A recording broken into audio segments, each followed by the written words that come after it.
Le chapitre reprend là où le précédent s'était arrêté. On voit Code regarder le corps principal du Tentai en repensant aux multiples avertissements que Boruto lui avait donnés de ne pas prendre les Tentai à la légère. Code ne prend pas la situation au sérieux, contrairement à Boruto qui, lui, est dans un état d'urgence totale. Une grenouille lui dit qu'il n'a plus de temps et qu'il doit agir immédiatement. C'est là qu'on apprend que Boruto a maîtrisé le Raijin volant de Minato. Cependant, il n'est pas encore aussi habile que Minato, car il a encore besoin d'une concentration totale pour l'utiliser. Kawaki, de son côté, s'interroge sur la personne à qui Boruto parle. Boruto arrive ensuite dans la dimension d'Ishiki et se dirige immédiatement vers le Tentai pour évaluer la situation, ignorant complètement Code. Derrière lui se tient une version entièrement humanoïde du Tentai, avec le Rinnegan dans les 2 yeux. En le voyant, Boruto panique pour la première fois. Jusqu'ici, il avait été froid et distant dans toutes les situations, mais là, il perd son sang-froid car il comprend que le pire scénario qu'il avait redouté est en train de se produire. Avant qu'il puisse expliquer la situation, le Tentai humanoïde l'attaque à toute vitesse et le projette contre un mur. C'est le premier vrai signe de la puissance de cette créature. Boruto, qui jusqu'à présent avait toujours combattu en étant en plein contrôle et en attaque,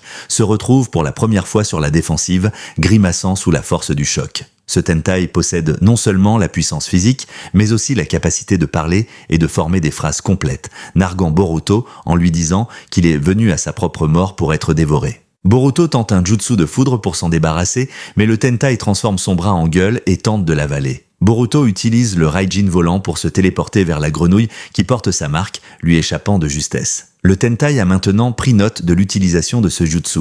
Boruto réalise qu'il manque d'options. Il aperçoit Code à terre sous l'effet du Rasengan Uzuiko et le libère volontairement, car il juge que ce Tentai est une menace trop grande pour être affronté seul. Mais au moment où il tente d'expliquer la situation à Code, un deuxième Tentai humanoïde apparaît. Celui-ci était resté en hauteur à observer le combat depuis le début, capable d'intervenir à tout moment. Il relâche sa signature de chakra d'un seul mot, ce qui révèle qu'il peut aussi le dissimuler comme un Otsutsuki. Boruto commence à paniquer davantage car la situation lui échappe de plus en plus. Un troisième Tentai humanoïde apparaît alors, celui-ci ayant l'apparence de Moegi, le chef d'équipe de l'équipe 10. Boruto est maintenant en infériorité numérique. Ce troisième Tentai est aussi capable de parler et dit à Code que son destin a toujours été d'être utilisé par les autres. La grenouille avertit Boruto de fuir. C'est alors qu'un quatrième Tentai humanoïde surgit et celui-ci provoque la plus grande peur visible sur le visage de Boruto, le figeant sur place. Ils sont maintenant 4 contre 2, rendant leur chance de victoire quasi nulle. De retour à Konoha, Kawaki informe Shikamaru que Boruto utilise un ninjutsu spatio-temporel inconnu. Il ne révèle pas que c'est le Raijin volant de Minato, car si Shikamaru l'apprenait,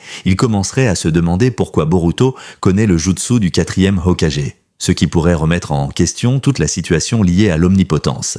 Sarada intervient alors et dit à Shikamaru et Kawaki qu'ils font tous les deux une mauvaise évaluation de la situation. C'est la première fois que Sarada et Kawaki se retrouvent face à face depuis l'omnipotence. La tension entre eux est immédiatement palpable. Sarada pousse plus loin en disant à Shikamaru d'utiliser Eida pour confirmer que c'est bien Code qui a attaqué le village et que c'est Boruto qui l'a fait fuir. Elle veut que les choses soient claires. Ce n'est pas Boruto qui a aidé Code, c'est Boruto qui a sauvé le village. Kawaki comprend ce qu'elle est en train de faire et veut qu'elle arrête. Il insiste sur le fait que Boruto reste une menace parce que Momoshiki peut toujours prendre le contrôle de son corps si Boruto vient à manquer de chakra, ce qui ferait de lui un danger pour tout le monde. Sarada rétorque qu'avec cette logique, Kawaki lui-même devrait être éliminé puisqu'il est aussi un Otsutsuki. Kawaki répond qu'il est une exception. Shikamaru finit par intervenir pour calmer les esprits. Sarada conclut en proposant à Shikamaru de voir Boruto comme l'ennemi de leur ennemi pour l'instant.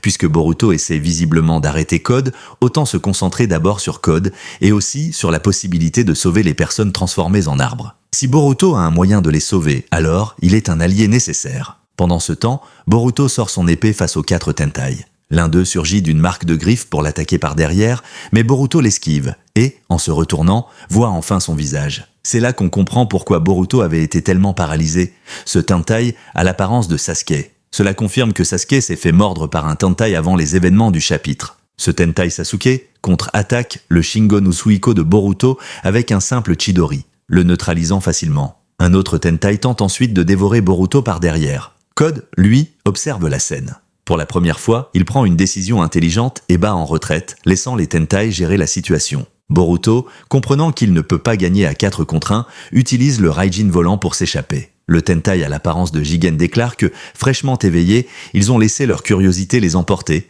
mais qu'ils retrouveront Boruto où qu'il aille. Le chapitre se conclut sur une scène lourde en émotions. Boruto est assis sous un arbre, tenant le bandeau de Sasuke dans les mains, visiblement bouleversé. Kashin Koji sort de l'ombre et lui dit que le pouvoir qu'il a utilisé a failli détruire la planète instantanément, et qu'il devait savoir que sauver Sasuke n'était peut-être pas possible. Il lui dit qu'ils doivent de maintenant se concentrer sur la menace à venir. La dernière image montre Boruto regardant Sasuke, prisonnier de l'arbre, et lui disant qu'il devra attendre encore un peu.